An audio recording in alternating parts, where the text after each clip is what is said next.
The last Metroid is in captivity. The galaxy is at peace. And in hindsight, that is the most positive this game gets.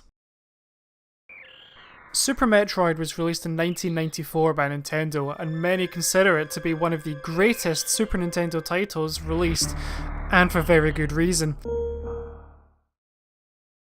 The game starts by recapping what happened in the previous two games from the NES and the Game Boy, complete with a graphical retelling and a small flashback showing you rather than telling you the whole time.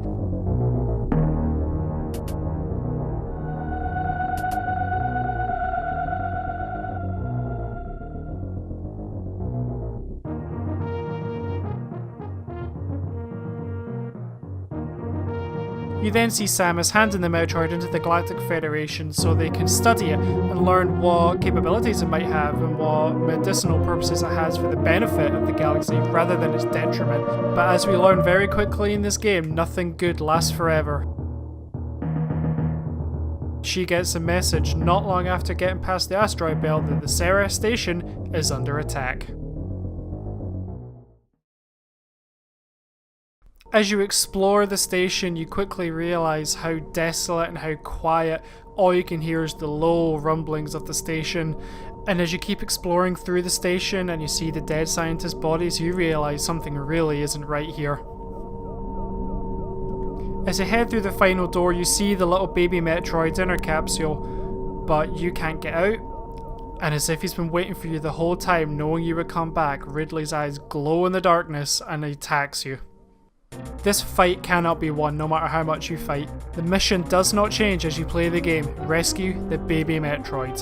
You have a clear goal in mind and you have seen firsthand how strong Ridley is and how strong you must become. The ambience of the game as you settle down into the planet Zebes is very dark and you hear the low rumbling of thunder, the drizzle of rain. The atmosphere for a Super Nintendo game of this time was absolutely phenomenal. Even nowadays it holds up to many, many games in terms of ambience and feeling of dread. As you head further down into the planet, you can see the ruins and the remnants of where you previously defeated Mother Brain, and even if you've never played the original NES version, you quickly realise that Ridley is out for revenge and he will stop at nothing to make sure that you are defeated, even if that means stealing a Metroid that could potentially turn on him too. No area in this game ever feels the same.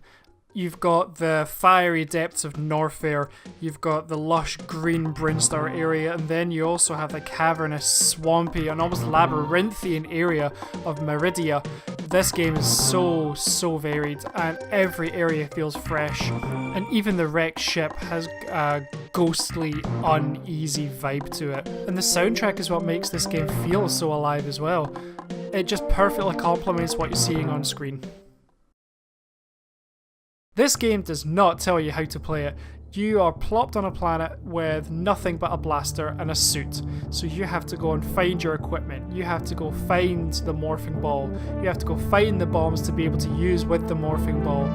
Nothing about this game tells you how to play, and there are several techniques that the creatures of the game show you how to do that the game does not officially tell you. So for example, you have the shine spark technique that's shown to you, and you have the wall jump that's shown to you, and a technique I'm not sure how anyone ever figured it out called the crystal flash, and it is a really life-saving move if you know how to pull it off. The bosses in this game are different and varied, so from the two-screen colossus that is Kraid, to the pushy Crocomire, all the way down to the incredibly tough Ridley himself. For a lot of people, this was their first real Metroid game, and it came as a massive surprise to a lot of people, myself included, when I was a child playing this game. The main character was a female. Now, this doesn't sound like much nowadays. There are plenty of wonderful female role models, but back in 1994, to have such a strong female character in the lead role was something that was unheard of at the time, and it's nowadays is absolutely amazing, and it shows how ahead of the curve Nintendo was. Capturing footage for this game and playing it for the first time in about 10 years was an absolute nostalgia trip. It was something I've never felt in such a long time. All the memories of this game just came flooding back.